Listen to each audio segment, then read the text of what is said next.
para mim é uma satisfação muito grande poder participar de um congresso, de um simpósio trabalhista tão rico quanto esse. Eu sei que já é o final do dia, o tardar do dia, né? Vocês já estão desde de manhã, e como eu também estou bastante acostumado a participar de congressos e simpósios, eu sei que é cansativo mesmo, né? Para nós, para vocês, mas a gente não pode nunca perder a oportunidade de aproveitar esses grandes conhecimentos de tradicionais juristas, especialmente sobre a área trabalhista, que vem passando por um momento que eu diria que desde a edição da CLT, é lógico que a CLT passou por diversas reformas, e é verdade, mas não de uma forma tão impactante quanto agora, né? Inclusive, ontem, acho que todo mundo acompanhou nas redes sociais, né, a divulgação de um código de trabalho, código de processo de trabalho, uma nova CLT, e aí no final do dia, portarias sendo revogadas. Fala, nossa, então a gente consegue sentir como que está a área trabalhista, né? Eu acho que ontem demonstrou bastante isso, não obstante o fato dos grandes juristas que fizeram parte ou fazem parte daquela comissão. Acho que ninguém discutiu os nomes, né? São grandes nomes, mas na verdade a gente reformando a reforma da reforma da reforma. Quer dizer, a gente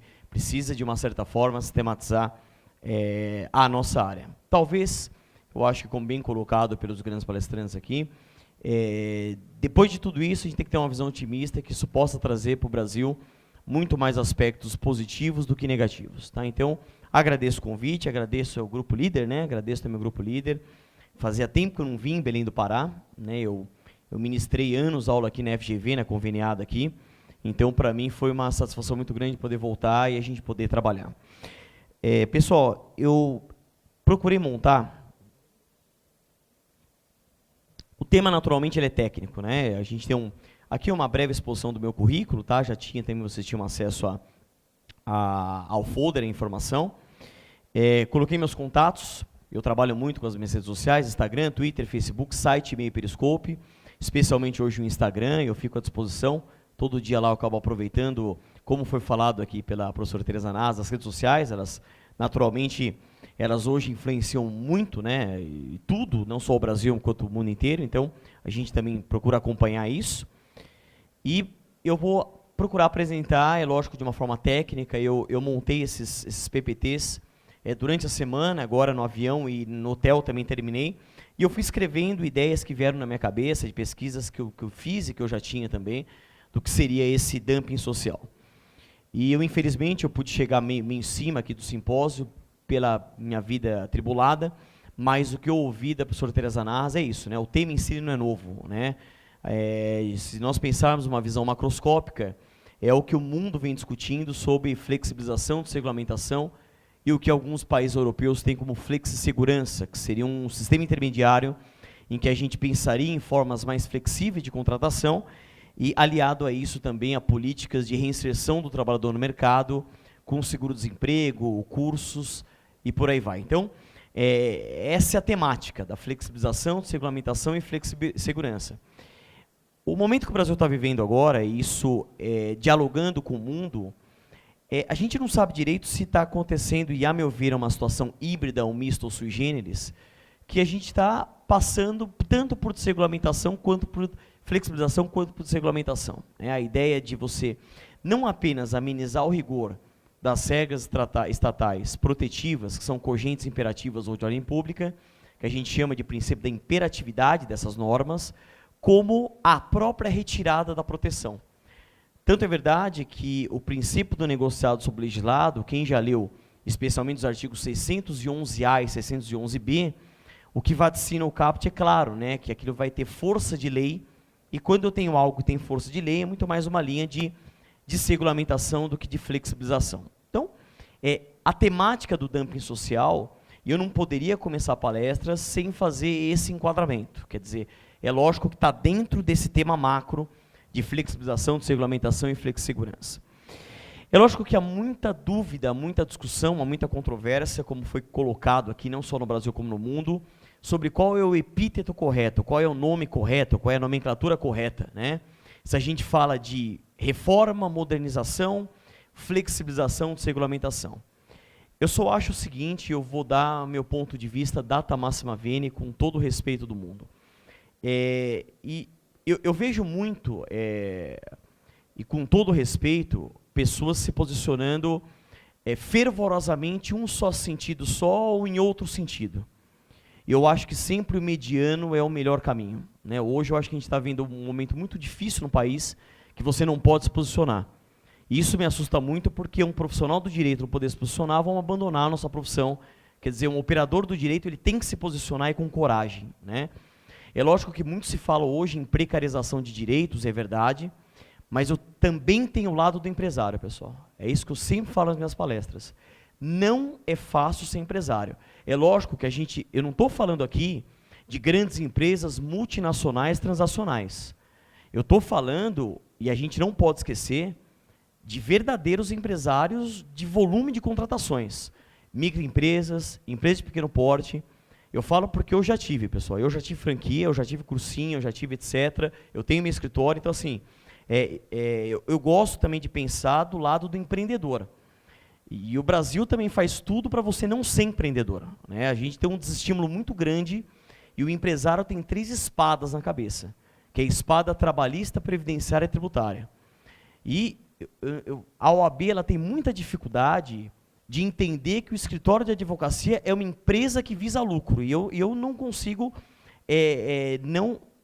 não concordar com a OAB nesse sentido. Qual é a diferença hoje de um escritório de advocacia para uma empresa, para uma franquia? Eu não consigo ver diferença, sinceramente, porque eu penso no meu escritório a dificuldade que é de você manter, e eu lembro que anos e anos, pessoal, eu nem empatava, eu tirava do bolso, né? Assim, ele dava muito mais prejuízo do que qualquer tipo de retorno. Então, assim, eu acho muito, entre aspas, fácil falar só do lado do trabalhador, que é o mais fraco, como do empresário, que é o perverso, numa visão draconiana. Mas, pessoal, os dois lados estão sangrando. E é isso que a gente precisa tentar ponderar os interesses, tentar ser mediano e analisar os dois lados, né? É fácil a gente olhar uma multinacional. Agora, vamos analisar também a microempresa, empresa de pequeno porte, quem emprega, a dificuldade que ele tem, né? Eu já atendi empresários do escritório que eles estavam com um carro pior do que o próprio trabalhador. Ele teve que vender o carro para pagar salário e verbas trabalhistas, porque a empresa não dava mais nada, né? E a quantidade de empresas, até o último dado que eu tinha lá de São Paulo, mais de 4.400 empresas fecharam as portas, né? Então, também não é fácil ser empresário. Eu acho que a gente precisa aprender a dialogar tudo isso e ponderar os interesses nesse ponto, né? Muito bem, então hoje se fala muito, e é lógico que eu procurei começar trazendo uma análise crítica da nossa Constituição Cidadã, né, na frase do saudoso Ulisses Guimarães, né? E o nosso artigo 7º, que é o artigo 5º trabalhista, ele tem lá, em 3 incisos, plasmados em 3 incisos, dicas, vamos dizer assim, de que a própria Constituição Federal, ela mesma autoriza flexibilizar. Então, a flexibilização em si, ela é constitucional? Sim. Ela traz parâmetros? Traz. Traz requisitos? Traz, mas ela autoriza. E isso, veja, desde 1988, que se continuar essa Constituição, porque o cenário político nosso é instável, né? Hoje eu tenho lá, e eu falo só, não fazendo propaganda de forma nenhuma, mas é o curso que eu estou muito envolvido lá, que é o Damaso, tem professores lá que é grandes constitucionalistas, que tem uma linha lá de uma nova Constituição, uma linha mais radical, né, uma linha mais incisiva e etc. Então, mantida essa Constituição, eu acredito que vai ser muito difícil caminharmos para isso, mas ela mesma traz dicas. Então, todos aqui conhecem, a gente é da área trabalhista, os incisos 6, 13 e 14, eles trazem dicas, vamos dizer assim, do que seria necessário para que a gente pudesse flexibilizar e que a gente pudesse, uma visão macroscópica, vamos dizer assim, até pensar num dump social dialogando com a Constituição. Então, você tem o inciso 6, que traz o princípio da irredutibilidade salarial, salvo negociação coletiva. O 13 fala, e aí veja, né, fazendo em hermenêutico exegese, uma interpretação sistemático-teleológica, a gente consegue inferir que o inciso 13 ele traz uma brecha que foi muito aproveitada pela reforma trabalhista.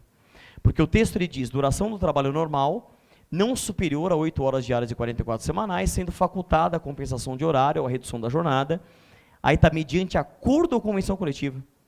Então lá você tem a palavra acordo que está solta, o que permite a interpretação de acordo individual, acordo coletivo e convenção coletiva. Tanto que isso vem corroborado também na súmula 85 do TST. E o inciso 14, ele traz os turnos ininterruptos de revezamento com limite de 6 horas, salvo a negociação coletiva. Então, em tese, qual que seria o requisito para a gente pensar, inclusive numa visão macroscópica, do que seria tolerado pela Constituição no sentido de flexibilizar, vamos dizer assim. Em tese, eu teria que ter a interveniência sindical, mas ainda assim a gente viu que o inciso 13 ele traz a brecha de ter a palavra acordo sozinha, o que em hermenêutica permite um acordo individual, tanto que a reforma trabalhista trouxe a possibilidade da compensação tácita no mês, que vem lá no 59, parágrafo 6º, no novo parágrafo 6º do artigo 59. Né? Um sistema que vai trazer muito problema, mas uma compensação tácita mensal e um banco de horas semestral, que é o parágrafo 5º do 59, interpretado sistematicamente com o parágrafo 2º também do 59. Tá? Agora, a doutrina, e alguém, um jurista que eu tenho muito apreço, que é o professor Dr. Pedro Paulo Teixeira Manas, eu fiz meu doutoramento com ele na PUC, São Paulo, ele sempre disse que eu não poderia ter a flexibilização de per si, ela em si considerada. Ela teria que ter algum tipo de contraprestação benéfica ao trabalhador. Então eu teria que ter a flexibilização aliada a uma contraprestação in melius ao obreiro, né? Uma contraprestação favor laboratórias, vamos dizer assim, a favor do trabalhador, que a gente consegue inferir da própria Constituição, no que diz o artigo 7º caput, que fala que são direitos dos trabalhadores urbanos e rurais, e está lá, além de outros que visem a melhoria de sua condição social, que é o princípio da norma mais favorável, que traz, que eu falado aqui na palestra, os direitos trabalhistas mínimos, que é o que a gente chama de patamar civilizatório mínimo. Tá? Muito bem. E hoje se fala muito, pessoal, não só no Brasil como no mundo, e eu trago aqui estudos que eu estou terminando agora em Portugal, em Coimbra, que esse diálogo, né? Lá você tem o Gomes Canotilho e você tem outros grandes constitucionalistas e toda essa linha constitucional, né? E se fala muito isso, interpretação das leis em conformidade à Constituição, diálogo das fontes, a gente fala muito em eficácia, alguns juristas até eficácia diagonal dos direitos fundamentais, o que a nossa relação não seria uma relação horizontal, mas sim uma relação diagonal, quer dizer, a gente evoluiu para um respeito aos direitos fundamentais da relação empregado-empregador, o que denotaria ou desaguaria uma relação diagonal. A gente fala muito em violação de tratados internacionais sobre direitos humanos, também toda aquela construção do trabalho como direito social e primado da ordem econômica e social, a dignidade da pessoa humana, valor social do trabalho da livre iniciativa, justiça social, normas de higiene, saúde e segurança do trabalho, e eu separei aqui alguns artigos da Constituição que a gente nunca pode esquecer, que é o primeiro, incisos 3 e 4 da Constituição, como fundamentos da República Federativa do Brasil, o artigo 3º, que traz objetivos fundamentais, interpretado com 6º, 7º, 11, 170 e 193 da Constituição. Quer dizer, hoje, mesmo na advocacia, a gente faz muito essa construção em diálogo com a própria Constituição, e o novo Código de Processo Civil, lá no artigo 1º, traz que todo o ordenamento justo-trabalhista infraconstitucional tem que ser lido e interpretado à luz de valores constitucionais. O que é curioso é que a gente aprende isso no 2º ano da graduação e a gente está voltando agora a estudar, quer dizer, interpretar, dialogando com a Constituição. Na minha concepção da data máxima vênia, o direito civil está na nossa frente, porque os grandes civilistas, né, eu te dou um exemplo, o professor Damasio, o professor Nelson Rosenval, ele já falava de um direito civil constitucional já faz tempo, né, o professor Flávio Tartucci e outros também nessa linha, e a gente, de certa forma, está buscando inspiração num direito do trabalho constitucional, e por que não um direito processual do trabalho constitucional. Né? E outros princípios, o princípio da máxima concretização possível dos direitos fundamentais, a efetividade dessas normas, uma igualdade, isonomia ou paridade de armas, o artigo 5º, e foi falado aqui na palestra, pela professora Teresa Nasa, o princípio da vedação ao retrocesso social também. Bom, é uma visão que naturalmente nós temos, e o dumping social tem que se inserir nisso para a gente entender o porquê que, de certa forma, o dumping ele é tão draconiano do jeito que se fala. Tá? Bom, o dumping social nas relações de trabalho.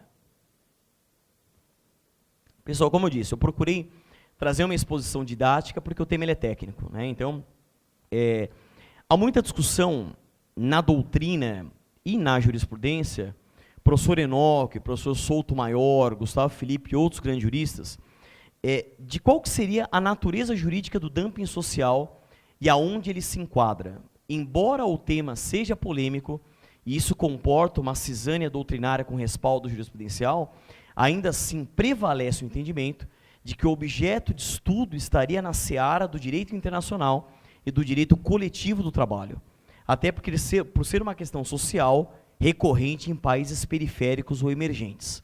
Então, isso já adiantando matéria, a gente, em tese, não consegue imaginar, numa reclamação trabalhista, se ventilar um pleito de indenização por dano social, por dumping social, porque o dumping social ele está dentro de um direito coletivo.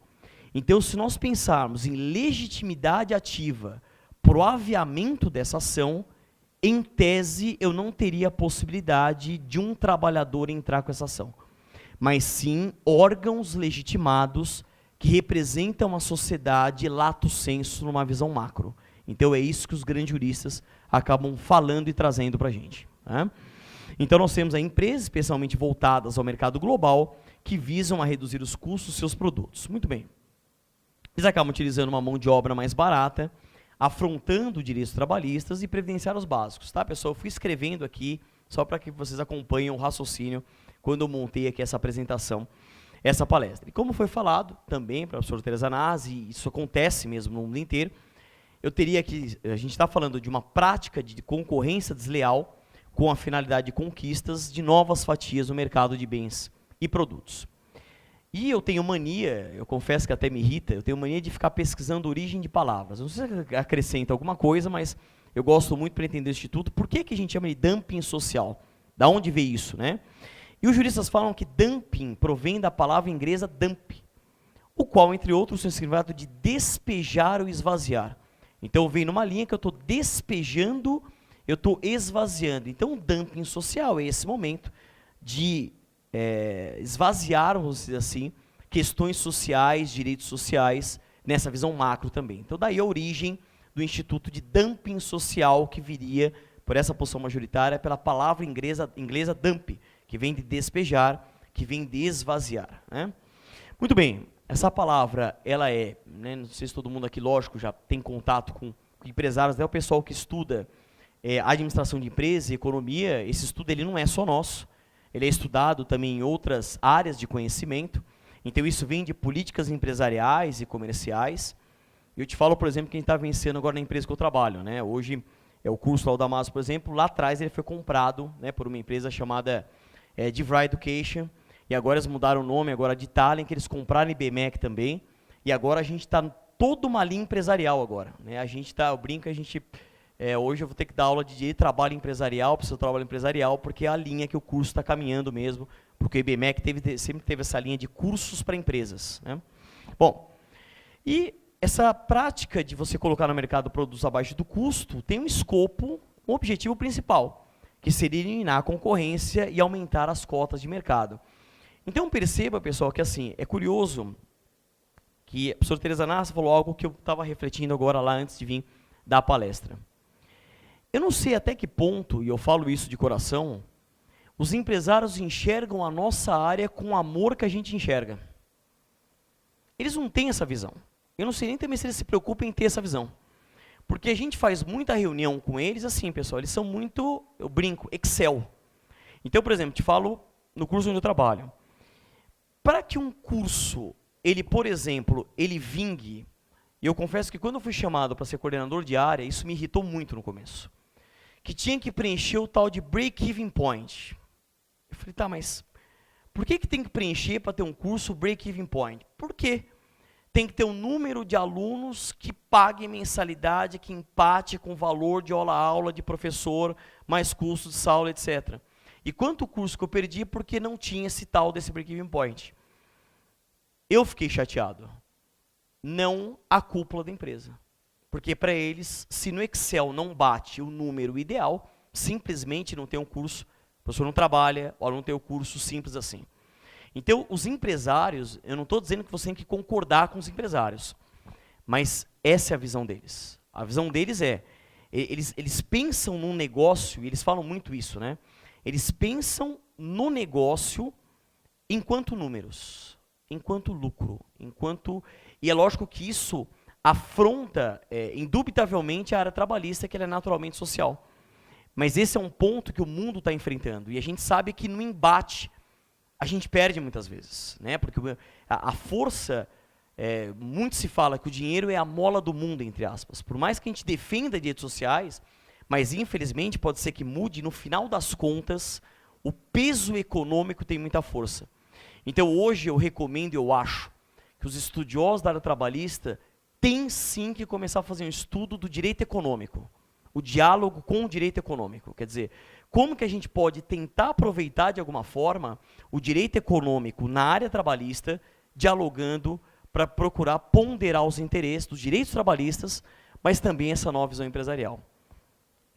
A professora Tereza Nas falou algo que eu não sei se isso vai acontecer, eu vou dar o meu ponto de vista.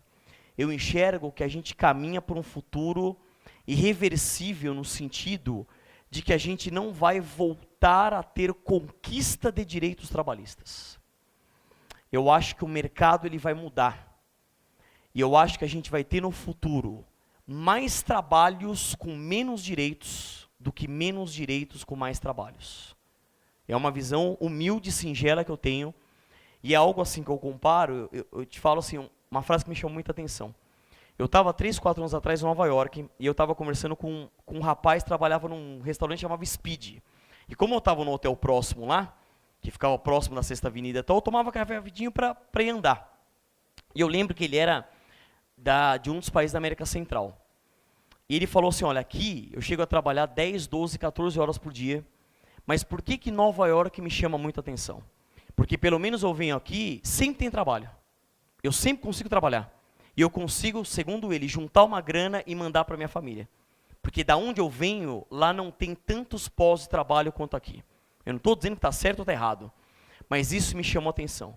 E eu acho que é uma tendência mundial a gente entrar num mundo de mais trabalhos com menos direitos e um Estado cada vez menos assistencialista, né? Esse Estado do bem-estar social, esse welfare state, quer dizer, e que isso realmente ruiu no mundo, eu não sei se a gente vai ter um movimento mundial de retorno a direitos sociais.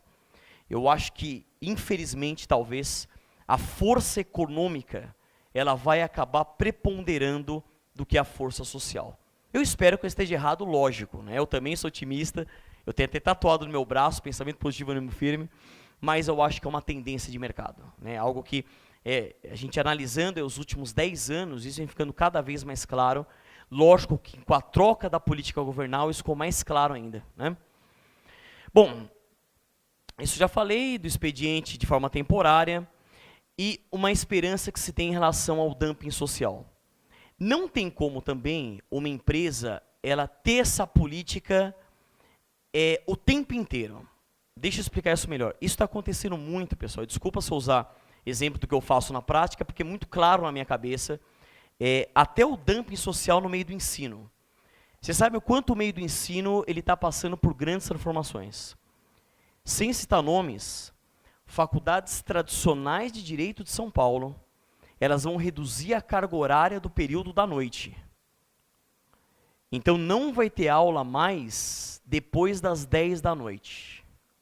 Por quê? Por causa do adicional noturno, hora noturna ficou reduzida, e essa outra parte da carga vai ser inserida online para os alunos. Então, o curso de Direito no passado, que a gente tinha aula das 7 às 11, das 6 às... A gente vai ter aula das 7 às 9. Das 6 e pouco às 9, o restante vai ser online, para não ter que pagar esses direitos trabalhistas no período da noite. E políticas de mensalidade, aluno fazendo hoje curso superior por 100 e poucos reais, 100 reais. Então, dá para falar que isso não é um dumping social? Com certeza sim. Porque a ideia do dumping social é muito básica. Eu reduzo absurdamente custos, até abaixo do quanto custa para eu conseguir espaço de mercado. Só que veja, eu demorei anos para entender isso, e hoje, até pela coordenação lá de onde eu trabalho, eu enxergo com mais clareza. Existe outra forma do empresário entrar no mercado? É só uma pergunta. Te dou um exemplo. Vamos imaginar que eu quero montar uma empresa de tênis, tá? Eu quero criar tênis esportivos. Como é que eu vou competir com a Nike, com ASICS, com Mizuno, etc, etc? Como é que eu vou fazer? Então, muitas vezes, não é que eu estou defendendo, mas é uma política que eu uso para eu conquistar mercado. Então, tanto que lá em São Paulo, a gente tem um cursinho com um grande concorrente nosso lá, que ele está fazendo o seguinte, para tirar espaço nosso, ele está oferecendo cursos 100% gratuitos. Preparatórios para o exame de ordem. Manhã, noite e final de semana. Como é que a gente compete? Como que você consegue a vaga? É só fazer a matrícula. Isso tem um curso com bons professores e etc. É um dumping social no ensino, inegavelmente. Então, é algo que a gente vem passando por isso em diversos setores, inclusive o que eu trabalho intensamente. Né? Eu consigo enxergar muito isso no meio educacional, por exemplo, que eu sinto que ele está passando por grandes transformações. Eu não estou falando ainda de grandes instituições como a PUC, a USP, etc., mas, quer dizer, quem está brigando pelo público C, pelo público D, pelo público E, e o mercado está cada vez mais agressivo mesmo. Vocês sabem, pessoal, que hoje, né, eu vou falar porque eu acho que a gente tem que lutar para melhorar isso. Hoje eu tenho professor com mestrado, dando aula em graduação, ganhando R$20 a hora aula. R$20. Eu comecei dando aula, não vou falar o nome, numa graduação que eu ganhava, eu lembro como se fosse hoje, R$18 a hora aula. Então eu lembro que eu dava aula a noite inteira, você faz a conta, 18 vezes 4, que é o que eu ganhava, só que ainda você tinha que pagar o carro dentro da universidade e você tinha que pagar o estacionamento, que eu lembro como se fosse hoje, R$18 o estacionamento. Então quer dizer, 1 hora a aula era o estacionamento. Aí você tirava mais a gasolina, que era outra hora a aula, então na verdade eu estava ganhando mesmo 2 horas aula. Não dá para falar que isso, em tese, não pode ser, de certa forma, uma espécie de dumping social. Por que eu falo isso? A gente só pensa em dumping social pensando em países asiáticos, etc. E muito pelo contrário, a gente está tendo isso muito presente no Brasil. O Brasil está passando por isso muito forte, né? De uma forma muito agressiva. Muito bem. Eu pesquisando a doutrina, pessoal. Faz calor aqui, né? Um conceito consagrado, que a gente verifica muito ele ventilado na jurisprudência, eu procurei colocar aqui, que o que seria esse conceito, né? Eu busquei muito, com boa parte, no conceito do professor Soutomaior, e também ele melhorado e aprimorado por outros juristas. Que ele constitui a prática reincidente, reiterada, de descumprimento da legislação trabalhista, como forma de possibilitar a majoração do lucro e de levar vantagem sobre a concorrência. Então é lógico que a gente é da área trabalhista, é óbvio que esse é um comportamento agressivo para nós. Mas se você tentar pensar um pouco na visão empresarial, é muito fácil você verificar. É uma forma que eu tenho, pouco importa que seja agressivo, etc., de eu entrar no mercado. Então eu coloco um preço lá embaixo e eu tento ganhar uma fatia de concorrência. Né? Eu te falo no meu meio, que eu trabalho todo santo dia. No meio de cursos preparatórios, isso está acontecendo muito. Não é pouco, não, muito. Estão surgindo N cursos hoje, online, presencial, viajando e tudo mais. E assim, eles pegam os preços dos grandes e eles falam bem assim, você chega na secretaria, ele fala, o preço que o Damásio cobra, aqui é dividido por 3. Traz o preço lá dele, vem aqui, é 1/3. Se a gente abaixa, continua 1/3. Você entende o raciocínio, como é que funciona? Então assim, é essa política. É a política que se tem hoje de disputa por aluno, vamos dizer assim. Né? Isso que resulta em veementes repercussões jurídicas, pois causa um grave desajuste em todo o modo de produção, com sérios prejuízos para os trabalhadores e para a sociedade em geral. É uma prática de gestão que não tem nenhum tipo de boa-fé objetiva em tese, ela é antijurídica, traz uma concorrência desleal, e isso afeta tanto o mercado nacional quanto o mercado internacional, atingindo trabalhadores aí hipossuficientes com sonegação de direitos trabalhistas e previdenciários, bem como as demais empresas do setor. Isso que foi falado também na palestra anterior, muito didático, quer dizer, eu estava refletindo durante a palestra e eu sabia que eu ia falar sobre isso aqui. Eu entendo que o mundo inteiro ele tem que trazer políticas trabalhistas mínimas e um mínimo para que a gente tenha uma concorrência mínima. Agora, de coração, isso vai acontecer? Ponto de interrogação. Eu entendo que não. Como é que eu posso ter um órgão que tenha força de influência em todos os países do mundo? A gente está verificando agora o problema, pessoal, da Coreia do Norte. Não adianta, existem países, sempre a gente vai ter país do contra, vamos dizer assim, que não gosta de observar o sistema. E esses países, eles vão, logicamente, serem grandes polos atrativos como chamariz de empresas. Teve um cliente que eu atendo no escritório que eu perdi, que a empresa fechou no Brasil, ela foi para o México. Porque ela entendeu que o México traz mais vantagens trabalhistas, previdenciárias do que o país. Eu estou falando de México. Você imagina se nós pensarmos em países asiáticos, entre aspas, Coreia do Norte, esses países que não estão nem um pouco preocupados em respeitar qualquer tipo de determinação. Pensa um país que vem na televisão e o seu líder desafia frontalmente o Trump. Frontalmente, sem qualquer tipo de medo de retaliação. E aí eu te pergunto, nessa posição, a Rússia, ela está de que lado da história? A China, Estados Unidos hoje, consegue combater a China? Eu entendo que não. Hoje a China é a grande potência mundial. Então, numa guerra mundial, em tese, que alguns estão falando que talvez ela esteja vindo, a gente está falando, pessoal, de guerras mundiais. Eu estou dando um passo para trás e estou falando de direitos trabalhistas mínimos. Vocês acham que Coreia do Norte, Rússia, China vão se preocupar em observar políticas? Eu espero que sim, também torço para que isso aconteça. Mas, sinceramente, pensando no mundo real, esse mundo da academia é muito bonito, mas o mundo real, o mundo da prática, eu acho que ainda os países, e muitos até de propósito, intencionalmente, elas vão utilizar elas mesmas para atrair essas empresas no sentido de precarizar as trabalhistas. E que órgão que seria esse com força de impacto no mundo? E que tipo de penalidade um país desse teria até o ponto de ficar amedrontado de não aplicar esse tipo de política? Então, quando eu fiz essas pesquisas aqui, me veio isso na cabeça. Eu falei, academicamente é muito lógico isso, mas o problema é a viabilidade prática. É lógico, a gente pensa em União Europeia, ok, Estados Unidos, ok, América Central, América do Sul. Agora, se a gente pega, por exemplo, a Europa do Leste, de países asiáticos, não generalizando de forma nenhuma, mas a gente já encontra nações que não teriam tendência de observar essas regras mínimas. E a gente tinha, e ainda tem, próximo da gente, vamos dizer assim, a gente pega Cuba. Quem já esteve lá, uma coisa é você ir lá para turismo, outra coisa é você entender a realidade que o país oferece a quem mora lá. E a gente sabe, não me entendam mal, que também o socialismo puro ele não deu certo. Ele não é vitorioso. E o capitalismo trouxe sim muita conquista. Então veja, se a gente pega o país, veja, não é que eu defendo, mas o jornalista Reinaldo Azevedo falou uma coisa na rádio que eu fiquei pensando, eu falei, pô, ele tem razão no que ele está falando.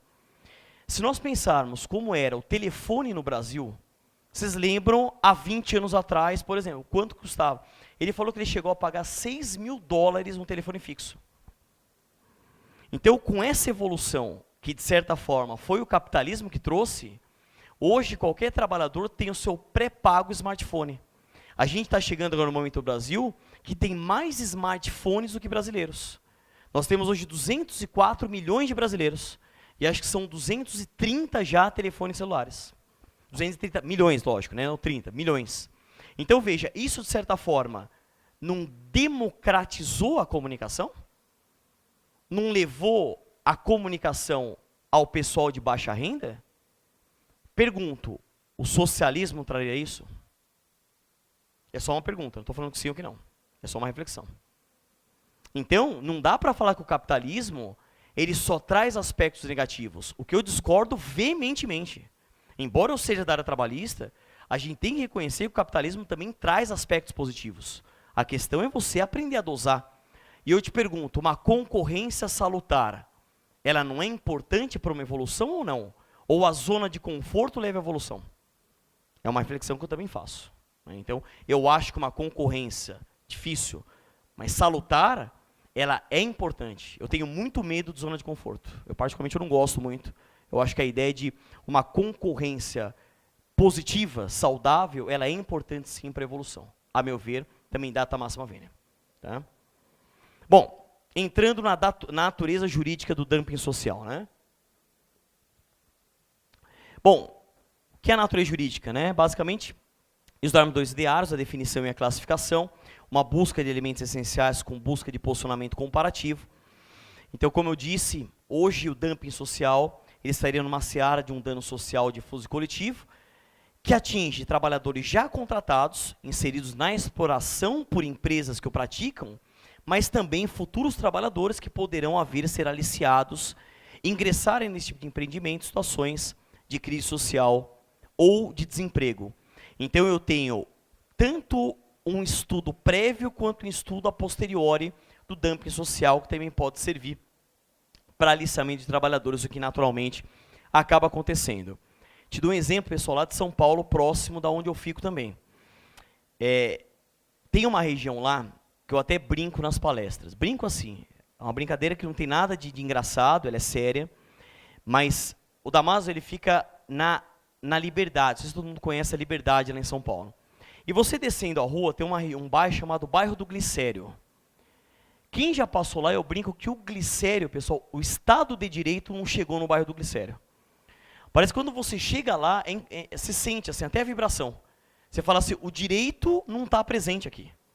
É o pessoal tudo na rua, é traficante na porta assim da vender, assim, é o bairro do Glicério. Quem já passou lá sabe que tanto você passa de carro lá, assim, você faz um Pai Nosso, fala, olha, eu estou de boa fé aqui e não vai acontecer nada. Se não vai acontecer nada quando você passa nesse bairro. Por que eu falo dele? Lá ele tem muito haitiano, senegalês, e eles são vítimas fáceis desse dumping social, envolvendo lá, que envolve também o Brás, que é questão de confecções, de roupas. E vira e mexe, eu chego para trabalhar lá, tem um segurança que na porta, ele fala assim, mataram um haitiano, mataram um senegalês. Porque ele tentou fugir, a máfia mata, e assim, sem qualquer tipo de constrangimento. Lá no bairro tem também a máfia chinesa, a máfia japonesa e a coreana, eles disputam também. Então eles aliciam trabalhadores, e assim, se eles escapam, vira e mexe vem notícia, mataram tal da máfia não sei o que lá. Eu estou falando, pessoal, de São Paulo, capital. Não estou falando de nada. Recentemente estava dando palestra em Boa Vista. E Boa Vista, assim, eu fui dar a palestra, eu cheguei no Farol, me chamou muito a atenção. Vários trabalhadores, eles estavam com uma placa, assim, ó, e estavam mostrando, preciso de dinheiro, sou venezuelano. Então eles estão vindo da Venezuela, estão vindo para cá, e é lógico que quando chegam lá, o Brasil já não está ofertando posto de trabalho, você imagina agora com a absorção dos venezuelanos também. Então vejam que essa é uma preocupação mundial, né? E se a gente critica o Brasil, entre aspas, e o Brasil está atraindo venezuelano, é que a gente ainda, por incrível que pareça, está numa situação melhor que muitos países do mundo, né? Isso que eu falei, ausência de crescimento econômico, o trabalhador em condição vulnerável e virtualmente sustentável, ele acaba aceitando qualquer tipo de proposta, numa sociedade odierna altamente desigual, perversa de miseráveis, é o que a doutrina fala, e considerável parcela da força de trabalho, ele está naturalmente nesse mercado clandestino e informal. A gente sabe que naturalmente é isso que eu estou falando nas minhas palestras. Todo mundo vem criticando a reforma trabalhista com razão, do jeito que ela foi implementada, que ela vem precarizando. Mas, pessoal, a maioria já estava precarizada. Se a reforma trabalhista ela visou atingir a CLT, que cuida do vínculo empregatício, mais da metade já não tem vínculo empregatício. Já está na informalidade. Já estava numa situação precária envolvendo o trabalho em si. Então é lógico que a preocupação com a reforma trabalhista, na minha concepção, ela é menor do que a preocupação com o trabalho em si. Porque eu já tinha muitos trabalhadores marginalizados, eles já estavam realmente à deriva do ordenamento justo trabalhista vigente, né? Muito bem. E aí, como eu falei, eles acabam absorvendo. E aí, eu escrevi isso e agora, vindo para cá, eu já estou fazendo uma crítica a mim mesmo, né? Que eu coloquei assim, atingindo a baixa média de escolaridade do trabalhador. Pergunto para vocês, só essa baixa média? Ou hoje também trabalhadores que ganham relativamente bem, que têm curso superior, que falam línguas, também estão passando por esse movimento? Eu dei esses exemplos no que eu trabalho de propósito. Porque a gente pega hoje professor de cursinho, assim, os de ponta, Todos têm mestrado, doutorado, livre docência. Então, assim, não dá para falar que o mercado também não está atingindo, ainda que indiretamente, trabalhadores qualificados, que conhecem, estudado o direito e sabem o que vem acontecendo. A questão, pessoal, da pejotização, foi até meu tema de mestrado, eu tenho até livro sobre isso. A forma que eu escrevi em 2010, hoje eu já escreveria diferente. Porque, veja, né, assim, essa pejotização e agora a reforma trabalhista, ela vem com um novo contrato de trabalho autônomo, com um trabalhador hipersuficiente e uma cláusula compromissória de arbitragem que dispensa o diploma de nível superior, afastando esse trabalhador do seu trabalho. Então a gente vê que é um movimento que vem atingindo também grandes trabalhadores, os antigos altos empregados ou trabalhadores realmente que estavam acima dessa faixa de trabalhadores que a gente sempre chamou de baixa renda ou de um nível de escolaridade nem mediano. Então, acho que é um movimento que acaba atingindo, ainda que não prioritariamente, mas ainda assim, todos os trabalhadores, de uma maneira geral, né? E aí, como eu coloquei aqui nessa fórmula, se a gente pega, analisando a história, a professora Teresa Narras, com muito mais propriedade que eu, trouxe todo um histórico de dados e etc., basicamente, qual é o sonho de qualquer empresário? Otimizar a produção, reduzir custos, preços mais baratos e alta qualidade.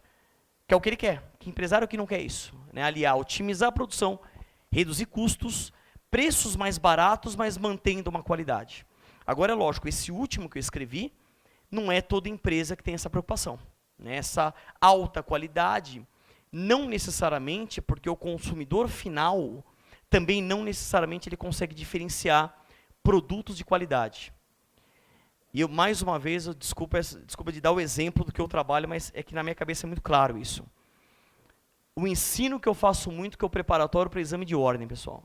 E com todo o respeito do mundo.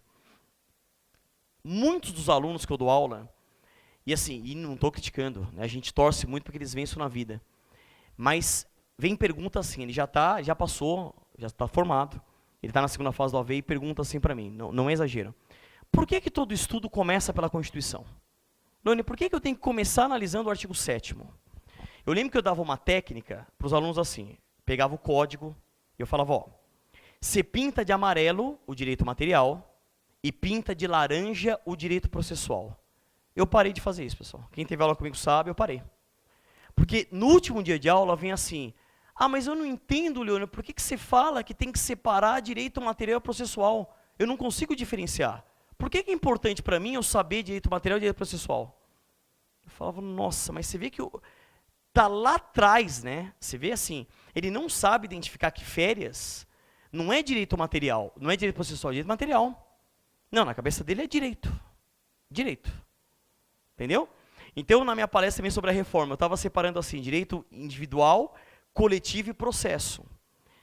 Quando eu dava essa palestra para graduação, eu tirei esse PowerPoint. Porque eu lembro que vinha aluno e falava assim, mas Leone, como assim direito individual e coletivo? Por que é individual e coletivo? E por que diferencia de processo? Eu falei, ó, não, vamos entender a reforma. Vamos entender o que é a reforma. Eu parei. Então eu parei de pintar de amarelo o direito material, laranja processo, porque estava me dando muito, eu achava que estava sendo didático e estava me trazendo muito mais dor de cabeça. Né? Eu tive aluno também, tadinho, que na hora de marcar o código, eu falei assim, olha, por favor, você pega uma caneta e você só sublinha a palavra-chave. O que ele fez? Ele pegou uma caneta, ele pintou tudo, aí ele não conseguia mais enxergar. Aí ele veio para mim, ele falou assim, ô Leone, mas eu não consigo ler mais, eu não consigo ler. Putz, eu falava, meu, infelizmente você vai ter que comprar outro vademecum, você vai ter que comprar outro código, porque, pessoal, eu estou falando de pessoa que já está formada, ela está na segunda fase do OAB. Então, assim, eu passei a ter, de coração mesmo, humildade na hora porque a gente vai fazendo grandes estudos. Se o profissional do direito está desse jeito, vocês imaginem o trabalhador mundial como é que está. Então, ele não sabe pintar o amarelo do laranja, ele já está formado. E é sério, ele pergunta, professor, o que é coisa julgada? Por que não pode entrar com a ação de novo? Já vem lá, ele já está lá na semana que antecede a prova. Então, assim, eu estou falando uma realidade que eu tenho todos os dias. Como eu tenho aluno avançado, eu tenho esse aluno. E você imagina eu ter que dar aula para esses dois. Eu tenho que encontrar o meio termo disso. Então, assim, a gente está discutindo um dumping social e a gente não pode fazer uma crítica que a gente está se deparando com um profissional de direito que tem essa formação. E a gente torce para que ele, lógico, vença na vida, naturalmente. E eu tenho aluno, estou com um agora. Ele está indo para o 15º exame de ordem dele. Ele já está 5 anos prestando exame de ordem. 5 anos. E ele está todo dia, eu entro em sala, pessoal, ele está sentado no mesmo lugar. Eu olho para ele e falo, nossa, meu... E o pior assim, ele sabe mais a minha aula do que eu. Tanto que se eu esqueço uma piada, professor, mas você não vai falar daquela piada lá? Eu falo, putz, é verdade, tem aquela piada lá, então, ou, com certeza, ele sabe mais a minha aula, inegavelmente, do que eu mesmo, de tanto que a gente acaba repetindo. Então, pessoal, é essa a realidade, né, assim, as pessoas, assim, o trabalhador em si, ele ainda é muito deficitário em relação ao conhecimento, mas o movimento também vem atingindo altos trabalhadores, grandes trabalhadores também, né? Exemplos de dumping social no país. Eu procurei colocar alguns aqui. Indústrias de confecção, de roupas de grife, máximas que possuem redes ou canais internacionais de distribuição. Né, a gente acompanhou todo mundo, é um exemplo dentre vários. A denúncia da Zara, que todo mundo acompanhou, né, um grande exemplo. E outra, e ela foi crucificada como se fosse a única que fizesse isso, né? Eu até brincava com as alunas e falava assim, olha, quando você for na loja e comprar uma blusinha da Zara, ela pinga sangue e suor de trabalhador. Nenhuma ficava emocionada. Nenhuma, viu? Elas continuavam comprando a blusinha mesmo.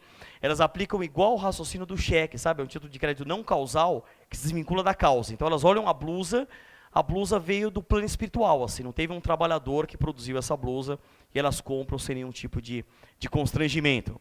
A criação de cooperativas de mão de obra no interior do Brasil por meio de empresas estrangeiras, utilização de mão de obra infantil, como foi falado, a política que nós temos aqui de combate a isso, uma ampliação excessiva da jornada de trabalho, sem o correspondente pagamento de horas extras, adicional noturno, hora noturna fictou reduzida, intervalos interjornadas, intervalos intrajornadas. Tanto que hoje, em duração do trabalho, a gente fala muito em dano existencial, a questão de problemas que nós temos com a síndrome de burnout pelo excesso de trabalho, que é o esgotamento profissional, mas ainda assim, e é interessante que a gente entenda, né? A própria justiça do trabalho, ela também, em regra, ela não é acolhedora de teses modernas de plano. Tanto que quem já teve que pedir isso no escritório, e eu já tive caso lá, de a gente pedir o dano existencial, qual é a posição majoritária? Que não cabe. Porque a condenação em horas extras já repara as lesões, e que o dano existencial seria como se fosse um bis in idem de condenação, o que particularmente eu discordo. Eu acho que são danos diferentes, mas você vê que o próprio poder judiciário, e não o poder judiciário, o ser humano como um todo, a gente tem uma política natural tradicional. A gente não gosta de aceitar novas ideias de plano, porque a gente sai da zona de conforto. E o Freud já falava isso, quem estuda também psicanálise, etc., você sabe, o ser humano, quando ele tem que sair da zona de conforto, ele tem um sistema interno que ele recua. Ele prefere continuar fazendo o que ele está fazendo, ainda que seja prejudicial à vida dele, né? Bom, a gente tem essa linha da conclusão, é uma característica social difusa por força do fato de transcender a pessoa unitária, trabalhador, para atingir a consciência coletiva de toda a sociedade, está nessa linha dos direitos e interesses, que a gente chama de transindividuais, meta-individuais ou supraindividuais, que são os direitos humanos de terceira dimensão, na classificação do Norberto Bobbio na Era dos Direitos. Quer dizer, a gente tem também hoje, isso já até caiu em concurso, que eu trabalho muito também, hoje já se fala até de uma quinta ou sexta dimensão dos direitos fundamentais, mas seria, em tese, nessa visão aí da terceira dimensão, né, dos interesses transindividuais, meta-individuais ou supraindividuais. Então, o dumping social está inserido nessa toada aqui. Tá? Bom, falei, lapso, ok. Legitimidade. Muito se discute, se eu tenho um problema de dumping social, e isso é importante, qual é a legitimidade para o ajuizamento, para o aviamento das ações. E hoje prevalece o entendimento que eu tenho que observar o microsistema interno de tutela transindividual, porque nós não temos no país um código de processo coletivo embora já tenha um anteprojeto nesse sentido, o que eu sou um defensor, né? Eu vou falar algo também, vocês podem discordar, não é que eu defendo a reforma trabalhista, não, mas eu sempre fui um defensor à codificação. Então, lógico que pode ser tradição de ordenações e tudo mais, não tem problema.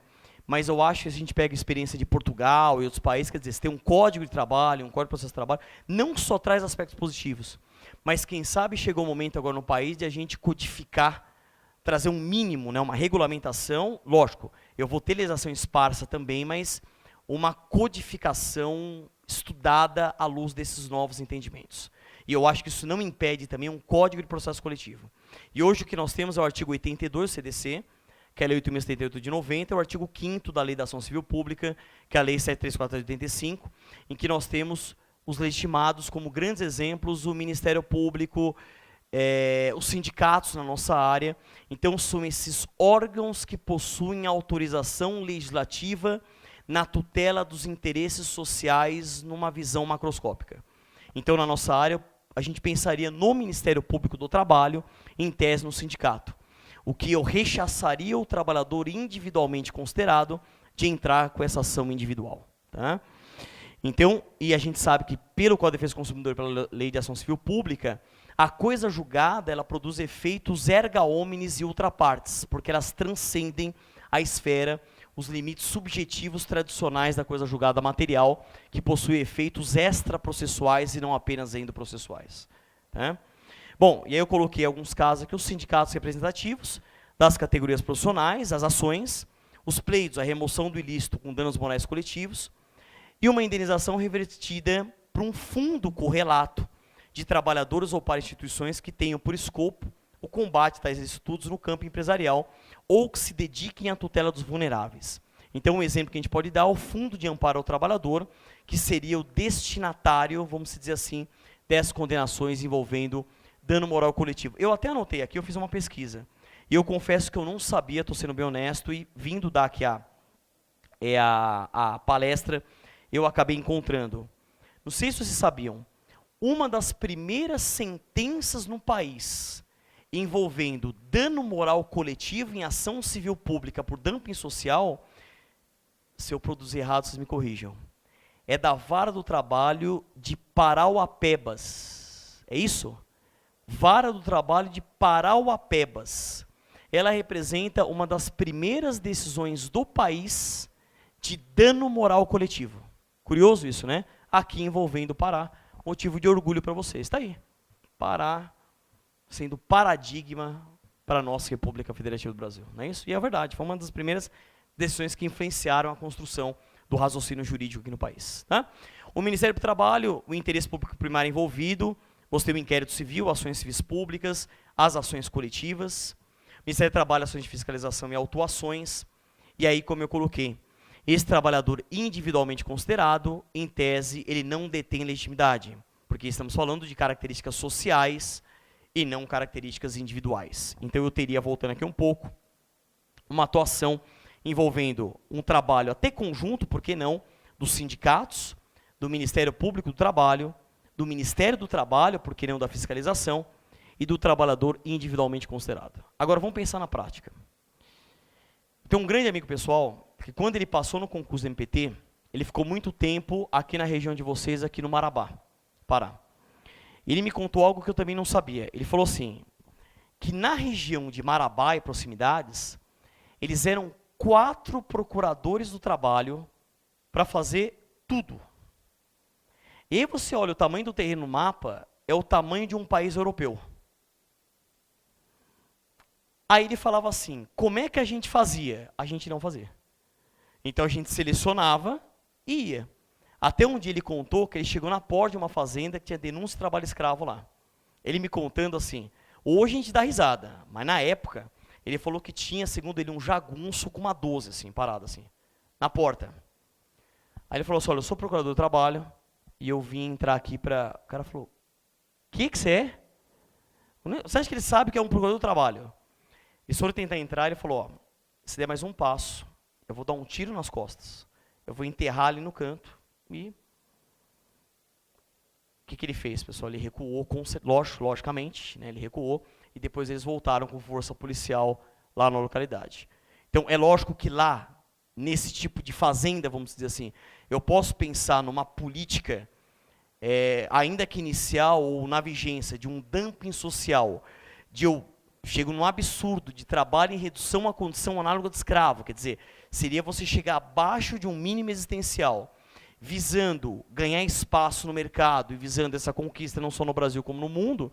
Então eu não estou falando só de país asiático, eu estou falando de uma realidade que acontece aqui no país. Meu pai foi fiscal do trabalho, né, e ele conta uma história que foram 3 colegas dele, fiscais, foram também numa fazenda em Minas Gerais. Os jagunços lá estupraram as 3, deixaram as vivas, falaram, se voltar aqui a gente mata. Então é uma realidade que nós temos também, como a gente vai combater esse dumping social se a gente está lidando com verdadeiras organizações criminosas. E qual é o problema aqui no país? Que eu acho que é muito sério, que a gente não está falando tanto em palestra como tem que falar. A corrupção no país é modus operandi. Então, infelizmente, a gente tem a política envolvida, governo envolvido, se entende que envolve um esforço da nação para a gente combater toda essa precarização. A gente, pessoal, discutir a reforma, infelizmente, é um detalhe diante do contexto macroscópico do que a gente está vivendo, inserido isso no mundo. Então a gente está acompanhando, tudo está acontecendo com a corrupção, e isso tem íntima relação com relações trabalhistas. Porque a gente sabe que agentes de fiscalização, infelizmente, também, não todos, mas também adotam a política de corrupção. Sem citar nomes. Não tem também fiscal que chega e fala, é tanto para não ver nada. E como que a gente vai combater dumping social dessa forma? Então eu acho que é um trabalho muito maior do que simplesmente analisar a área trabalhista. É muito maior, ele é muito mais macro do que só isso. Né? Muito bem. Outro ponto que eu encontrei muito em julgados, eu achei interessante.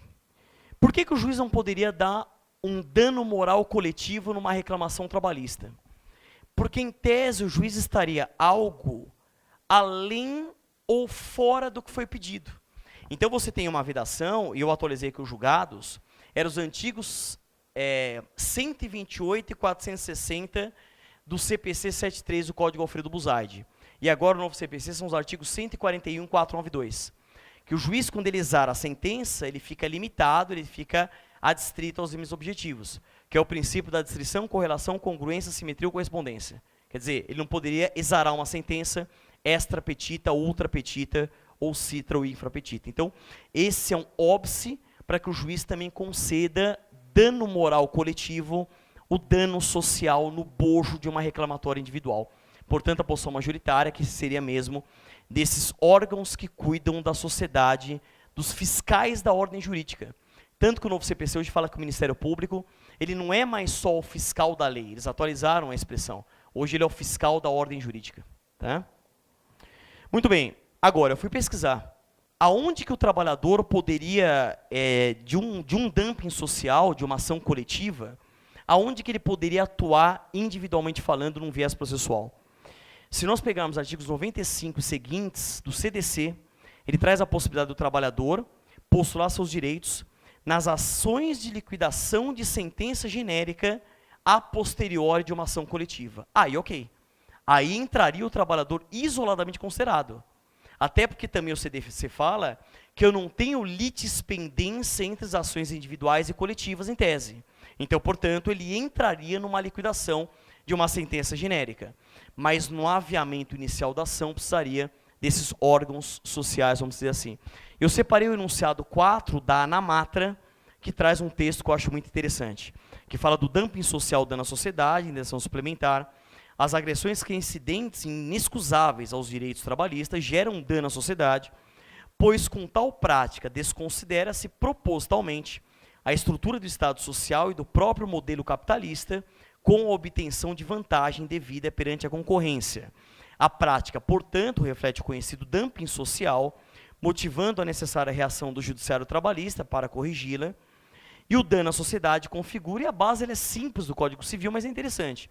O dano à sociedade configura ato ilícito pelo exercício abusivo do direito, Que é curioso porque essa foi uma novidade do Código Civil do saudoso Miguel Reale à luz do Código Civil anterior do saudoso Clóvis Bevilacqua.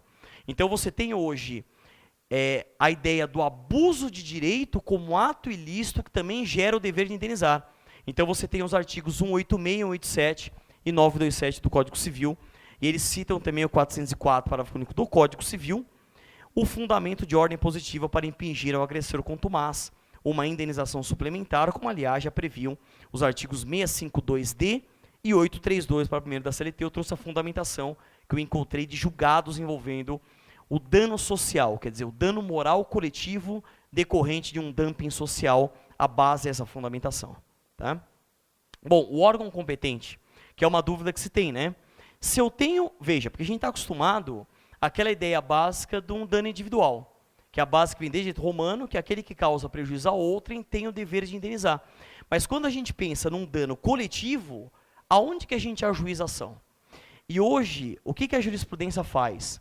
Uma interpretação sistemática e teleológica do artigo 2º da Lei da Ação Civil Pública com o artigo a OJ 130 da SDI2 do TST, que eu teria as varas do trabalho do local do dano, quer dizer, quaisquer delas, varas do trabalho do local do dano, seriam as varas competentes das ações envolvendo dano moral coletivo fruto de um dumping social.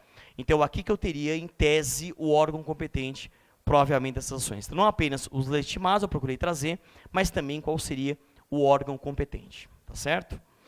Muito bem, formas de combate. Então, hoje a doutrina ela separa em dois vieses, um viés judicial e um viés extrajudicial administrativo. Então, nós temos, além da judicialização trabalhista, por ações civis públicas e coletivas, só um parênteses, pessoal, eu trouxe isso, porque não sei se todo mundo já estudou essa parte, há muita discussão se as nomenclaturas ações civis públicas e coletivas seriam ações sinônimas. E hoje é um entendimento muito forte que as ações civis públicas, elas seriam direcionadas aos direitos difusos, e as ações coletivas seriam aos direitos coletivos e individuais homogêneos.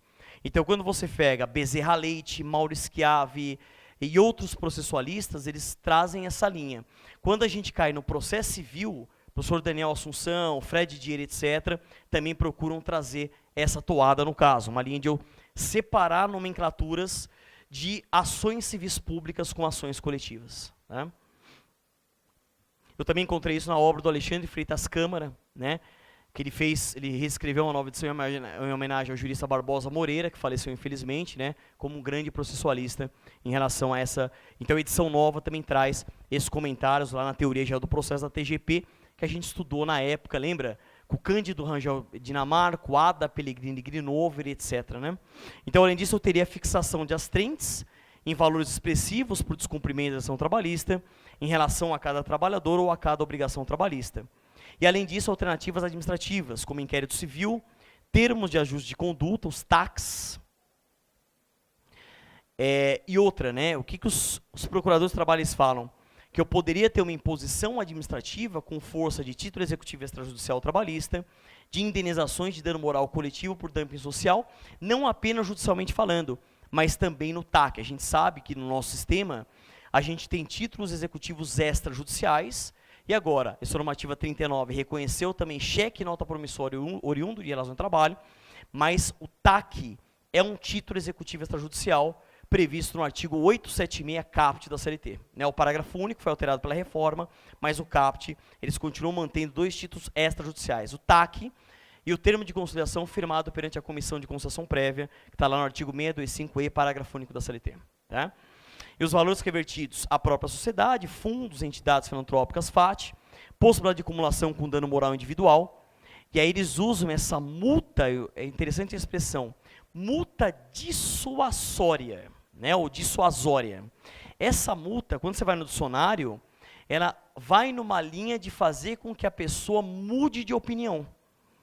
Então, é o que os norte-americanos chamam do caráter do punitive damage, né?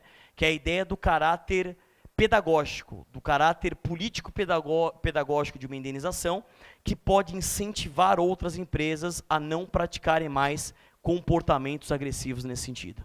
né? E a súmula 37 do STJ, que permite também a acumulação. E agora, já caminhando, pessoal, para o término da palestra, tá? A gente tem aqui, que eu fui pesquisar, professora Tereza Nasco, até com vergonha agora, da exposição internacional, não sei nem se eu estou com vergonha, né? Eu fiz uma exposição mirim, nascituro, perto da exposição, num viés internacional aqui. Mas o que eu achei nas pesquisas que eu fiz? O combate à inibição do dumping social em cenário internacional, então a OIT naturalmente faz isso. Nós temos a questão do selo social e esse título, né, desse Global Compact da Organização das Nações Unidas e o ISO social com códigos de combate. Aí eu fui pesquisar com mais profundidade, isso que eu confesso que eu não conhecia. E esses dois selos que nós temos, o selo e o Global, um é numa linha assim: empresas que respeitam direitos trabalhistas em âmbito internacional, eu teria como se fosse uma etiqueta social a produtos e marcas de empresas que, havendo voluntariamente aderido ao sistema, demonstrem a observância de normas trabalhistas consideradas fundamentais. Então é interessante que, se porventura eu compro um produto de uma empresa que tem esse selo social, eu sei que, em tese, ele estaria respeitando direitos trabalhistas mínimos e ela não estaria praticando um dumping social reconhecido pela comunidade internacional. Esse Global visa a incorporação de princípios de responsabilidade humanitária, social e ambiental ao planejamento estratégico das companhias, que eu coloquei aqui, companhias transacionais. E, pessoal, para não ficar muito cansativo, eu separei um julgado só, deixa eu avançar, que é o fenômeno da uberização, né, que todo mundo está acompanhando. Eu peguei um julgado aqui de 2017, que esse aqui eu estou avançando, eu posso pronunciar depois desses PowerPoints aqui sem problema nenhum. O julgado que eu achei aqui, pessoal, foi do ministro Maurício Godinho Delgado. O ministro, ele professor julgado, eu consegui achar um julgado esse mês, tá? Dia 13 de novembro de 2017. Então, o julgado, ele foi na linha, quando a gente lê o texto, ele reconhece aqui, eu avanço um pouco, há no julgado o conceito de uberização, que, curiosamente, a uberização, para alguns, olha que interessante, eles estão chamando de dumping social virtual, teledumping social, dumping social utilizando as novas ferramentas tecnológicas. Então, hoje eu teria uma classificação, um dumping social físico e um dumping social virtual. E a uberização viria nessa linha desse dumping social virtual. Então, o conceito é esse, né? Como novo e emergente padrão de organização do trabalho, a partir de avanços de tecnologia, sucessor dos modelos fordista e toyotista, com potencial de se generalizar com todos os setores da economia, firmado na tentativa de autonomização dos contratos de trabalho e na utilização de inovações disruptivas nas formas de produção. Só que ele entendeu, e o Godinho tem uma visão protetiva, que a uberização, em tese, ela levaria, sim, à caracterização do vínculo empregatício. Mas é curioso, assim, que vocês sabem o quanto isso está trazendo de problemas, e muitos trabalhadores perderam seu emprego e estão indo nessa linha do microempreendedorismo individual, o que seriam essas novas relações uberizadas, que, segundo alguns, seria uma nova roupagem de dumping social, seria um tele ou um virtual dumping social, pela uberização, por essas novas relações de trabalho. Tá certo? Eu encerro minha palestra por aqui, tá? Eu agradeço a atenção, espero que eu tenha contribuído de alguma forma, infelizmente, muito mais singelo do que toda a exposição internacional que foi realizada aqui, mas acho que, como a Tereza Nas falou, eu acho que é isso mesmo, a gente não pode perder a esperança do país. Estamos aqui numa sexta-feira até à noite, até esse horário, é porque a gente acredita em um país melhor. Eu ainda acredito que lá na frente ainda a gente vai ter, em tese, sei lá, se Deus quiser, mais aspectos positivos aí do que negativos, mas eu acho que a gente vai entrar numa nova era do mercado de trabalho. Como eu disse, eu acho, na minha humilde opinião, com mais trabalho e menos direitos, e um Estado cada vez menos assistencialista. Eu acho que é um caminho que a gente vai ter.